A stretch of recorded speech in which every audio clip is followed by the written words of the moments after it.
Muy buenas tardes, pues nos encontramos con el doctor Humberto Morales, quien acaba de publicar el libro Pobreza y Desigualdad en el estado de Veracruz, en el municipio de Paso del Bote. Y doctor, quisiéramos saber de qué se trata este libro, por qué es relevante. Gracias, Mario. Pues mira, la importancia de esta publicación radica en que un grupo interdisciplinario de colegas que vienen de la economía, de la historia, de la antropología, de la psicología, de la sociología, nos comprometimos a hacer un estudio de campo en un municipio llamado Paso del Bote, en Veracruz. Bueno, en realidad es una comunidad que pertenece a la región de Tlaxcoya,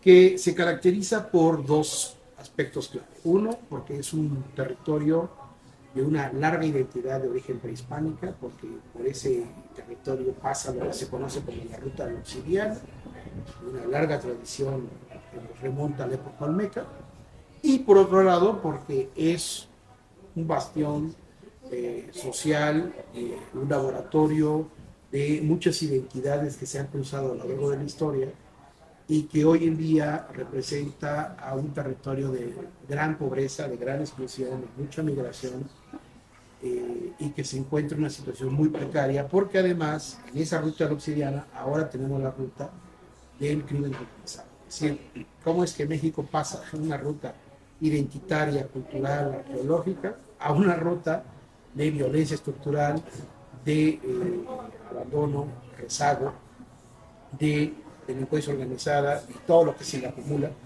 y que es un fiel reflejo de lo que está pasando en el país. Es decir, México se encuentra en la encrucijada entre identidades culturales de origen prehispánico, de origen indígena, de origen cultural, histórico, pero que se están desestructurando, se están rompiendo para dar paso a nuevas identidades que no tienen ya nada que ver con esa población y que tiene que ver más con la migración, con el organizado, con la desaparición forzada de personas, con el asesinato de periodistas, en fin, una degradación, llamaríamos, cultural, evidente, que se superpone a estas herencias históricas que de alguna manera se narran en el libro. En 5 partes nosotros explicamos, primero, el diagnóstico económico, que yo se lo pedí a mi colega Miguel Reyes Hernández, es el fundador del Observatorio de Salarios de la Universidad Iberoamericana en Puebla, y que después se lo llevó a México, que con su expertise nos hizo un estudio de una radiografía económica donde nos demuestra por qué las políticas públicas no funcionan en comunidades de extrema pobreza. Explica muy bien los indicadores del rezago, de que ha habido paliativos, ha habido políticas asistenciales de los gobiernos de Veracruz, pero que no han resuelto el problema de fondo. Claro, este es un trabajo que llega hasta el 2018, es decir, cuando estaba en su apogeo, en la última etapa de los llamados gobiernos neoliberales. En el segundo capítulo yo me hago cargo del análisis histórico de las identidades que se van construyendo desde el pasado prehispánico, pasando por la Revolución Mexicana, y de cómo estas identidades heredadas de la Revolución se empiezan a difuminar, se empiezan a trastocar, se empiezan a desdibujar con el tema de la exclusión y la pobreza. En el siguiente capítulo, los colegas que trabajaron el tema lo hacen desde el punto de vista de la educación, del rezago educativo, ¿no?, de la escolaridad en la zona, y bueno, muestran también con gran evidencia que en términos de apoyo a la educación escolar básica, pues el abandono es más que evidente. En el cuarto capítulo, los colegas trabajan el tema migratorio, de cómo esta migración forzada en parte se da por la violencia estructural, el paso de los migrantes, ¿no?, el famoso tren de la muerte, y también el tema de pues las bandas de narcotráfico regional que han obligado a una expulsión de población, una migración forzada evidente. Y por último, el estudio estructural de la violencia, es decir, cómo una región que históricamente tiene una riqueza arqueológica impecable de lugares de memoria de origen prehispánico, sobre todo el territorio olmeca, que es estudiado por un grupo de arqueólogos italianos, que son los que realmente nos dicen a nosotros, nos convocaron a nosotros con la Universidad Autónoma de Puebla, para que les hiciéramos el estudio socioeconómico, porque ellos como arqueólogos tienen un proyecto que se llama la Ruta Obsidiana, que tiene un financiamiento de la Unión Europea a través del Círculo Amerindiano de Perugia, en Italia, que dirige Rómulo Santoni, y que ellos en México han trabajado en la herencia olmeca, por razones histórico-culturales y arqueológicas. Pero cuando llegaron a Paso del Bote se dieron cuenta que era tan compleja la situación del territorio que nos dijeron, ¿saben qué? Esta parte solamente ustedes la pueden hacer. Nosotros trabajamos la parte arqueológica, pero no nos podemos meter más allá, pues entre otras cosas porque siendo extranjeros, pues evidentemente ponían en riesgo su seguridad personal. Entonces, nosotros aceptamos el reto y por esa razón nació el libro con apoyo del Instituto de Ciencias del Gobierno, de la universidad, donde yo trabajo actualmente, y dio la luz pública apenas con la idea de mostrarle al público mexicano y al público internacional lo que significa la pobreza y la desigualdad en un territorio, en un municipio mexicano representativo de este trasvase, ¿no? de este cruce histórico de identidades. Y por lo tanto me parece que el trabajo tiene dos aristas interesantes en el resultado. La primera es que invita a los investigadores del país o del extranjero a continuar el proyecto del 2018 a la época. Es decir, estos 4 años de Cuarta T, estos 4 años de Manuel Observador, empezaron a revertir estos problemas del rezago, empezaron a revertir el problema de la pobreza, pues seguimos igual. Esa es la pregunta para la investigación futura de lo que pasa del 2018 para acá.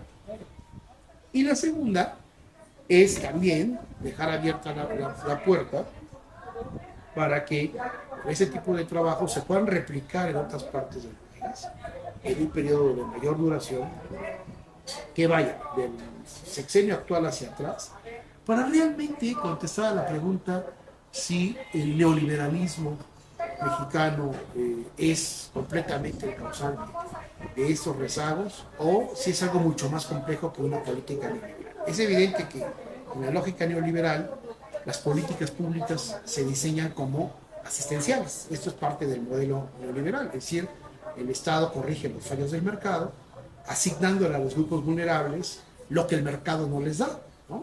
Desempleo, exclusión, falta de salud, falta de escolaridad, lo que se conoce como las carencias, ¿no? Carencias de derechos.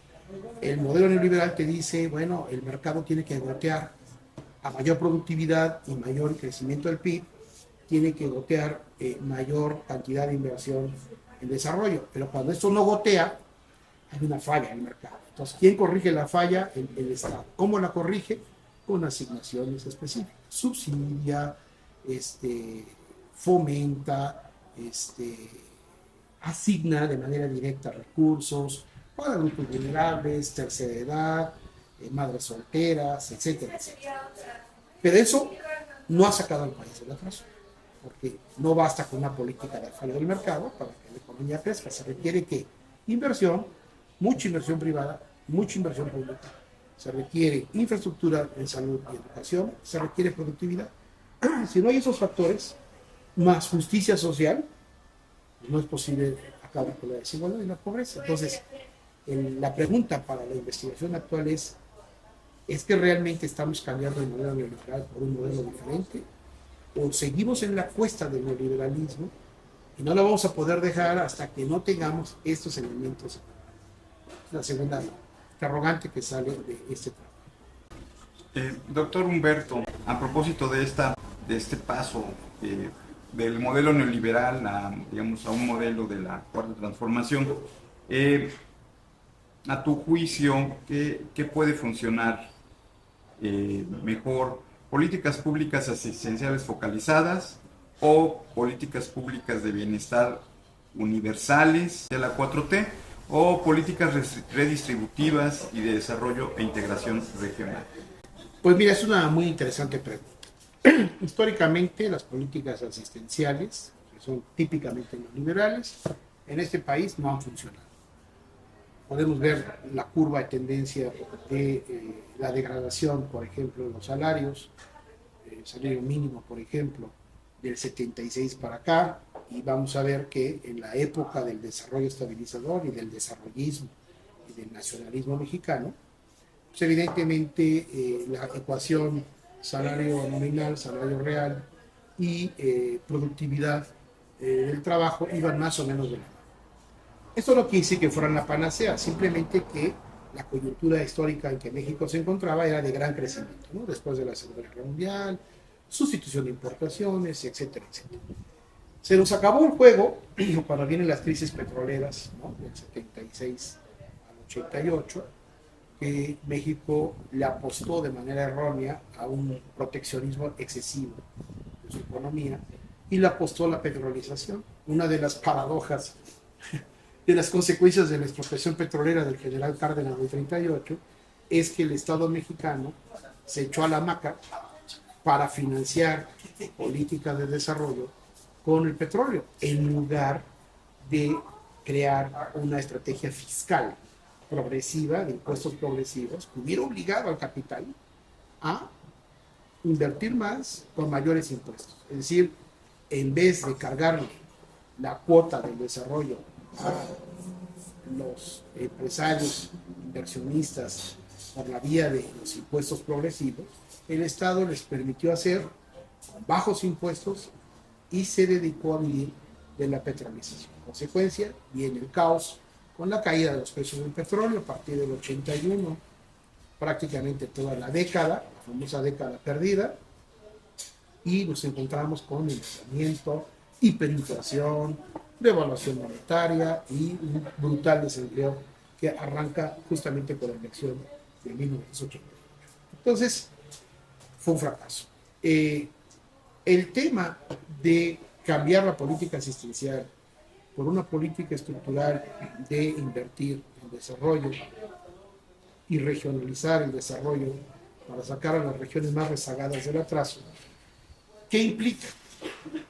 Implica en toda ecuación económica decir quién va a poner y quién va a pagar. Es decir, si lo que queremos es redistribuir el ingreso, que yo creo que es una de las consignas de cualquier política de izquierda en cualquier parte del mundo, o sea, si algo distingue un gobierno de izquierda en cualquier parte del mundo, es su estrategia para la distribución del ingreso, lo que tú mencionabas de políticas universales, ¿no?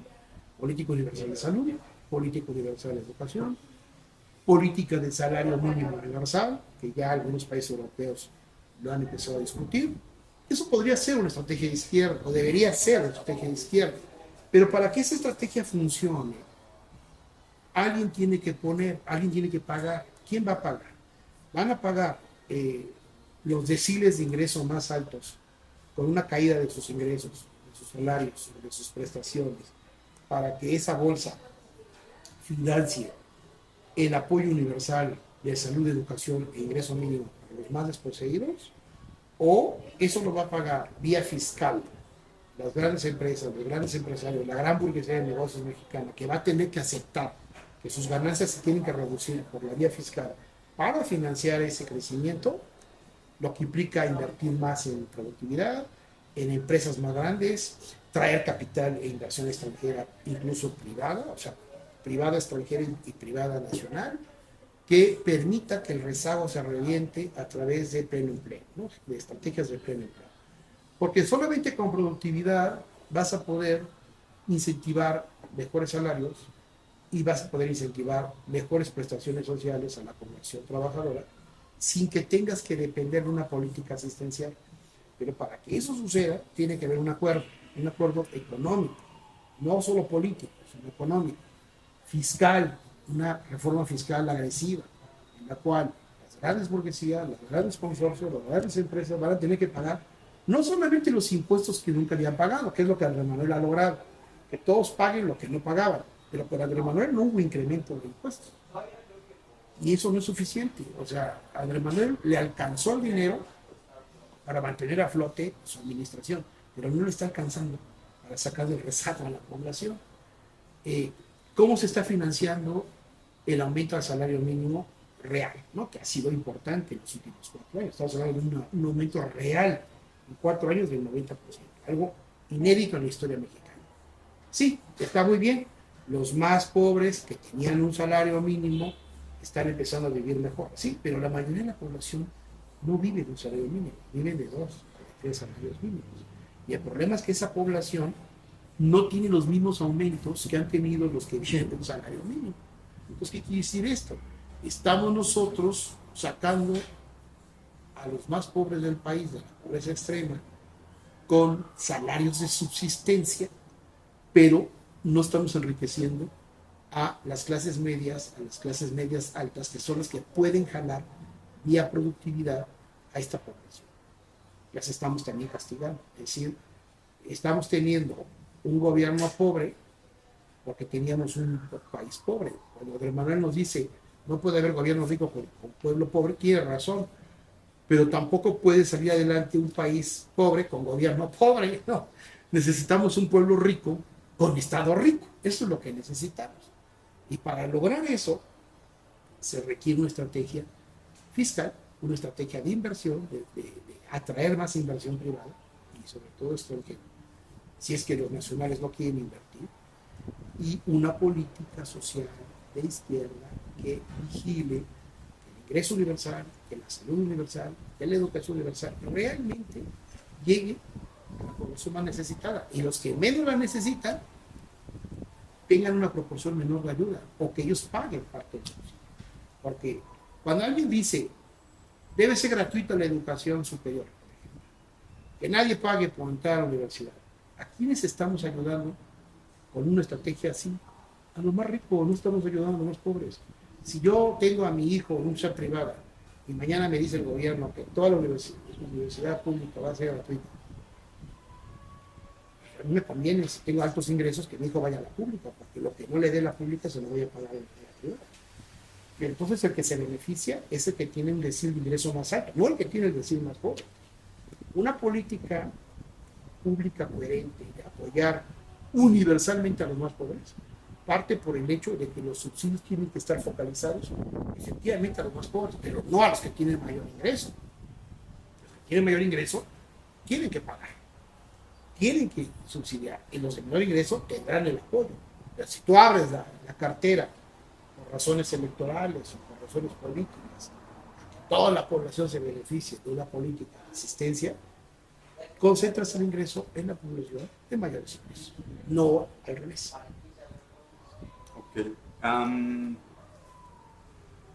Ok. Mi última pregunta, doctor. Para el estado de Puebla, ¿cuáles son las condiciones que en el tema de la distribución del ingreso, ¿no?, del combate por pobreza, qué retos y desafíos se enfrentan? Muy grandes. Puebla es un estado muy rezagado, es el cuarto estado más pobre del país, una cosa lamentable.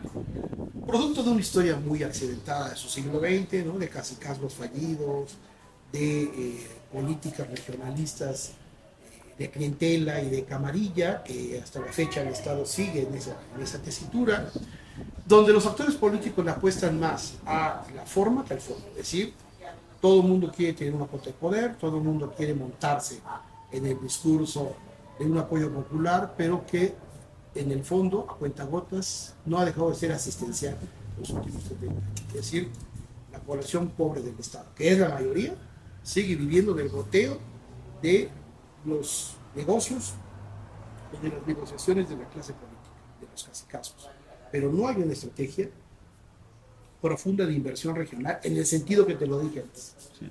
Entonces, si Puebla va a cambiar, solamente puede cambiar con gobiernos con una mirada de izquierda que realmente conecte justicia social con desarrollo regional, con inversión pública y privada muy fuerte en el interior del Estado, y que permitan incrementar los niveles de productividad regional y que permitan que este goteo económico realmente llegue a los más necesitados y no se concentre en las clases urbanas, sobre todo en la ciudad de Puebla, que siguen siendo las más beneficiarias de estos programas, ¿no? Es increíble que tengas un área conurbada en Puebla con mucho dinero, con corredor, Vizcayo y estos grandes rascacielos, ¿no?, de primer mundo, y al lado tienes unas barrancas impresentables, ¿no?, de gente que se muere de hambre. Eso no puede ser. Y ni modo que los gobernantes no se den cuenta de eso, ¿verdad? Pues claro, si ellos viven en la zona rica, pues por supuesto que tienen que estar ahí. Pero la pregunta pregunta es, yo quisiera ver un gobernante poblano que viva en la zona pobre, que viva en la parte del norte de la ciudad de Puebla, que forma parte del centro histórico, y cuyas calles parecen que fueron bombardeadas en una guerra parecida a la de Ucrania. O sea, a mí me parece increíblemente extraño que estemos apostando a renovar las iglesias, el barroco, el arte tradicional poblano, que de ahí no salimos. Y la pregunta es, ¿y por qué no renovamos todas las casas que están destruidas en la zona centro-norte de la ciudad de Puebla? Nada más por irme a la ciudad de Puebla, ya olvídate del interior del estado. Es decir, seguimos pensando de manera colonial. Es decir, Puebla es iglesias, barroco, ¿no? El área metropolitana de la ciudad de Puebla, y se acabó. Y la ciudad de Puebla es algo mucho más grande. Y antes que pensar en cómo voy a abordar el arte barroco de Reinal, tengo que pensar en cómo saco de la miseria a todo este corredor de gente que vive en casuchas a punto de caerse y con una vialidad completamente destruida. Eso es lo primero que hay que atacar. Es lo primero que le dijimos a los gobiernos de izquierda cuando llegaron al poder en la alcaldía en 2018 y en el gobierno del estado en el 2019. Y no hicieron caso. Entonces, en Puebla no hay un gobierno de visión social, no ha llegado a la izquierda al poder del pueblo.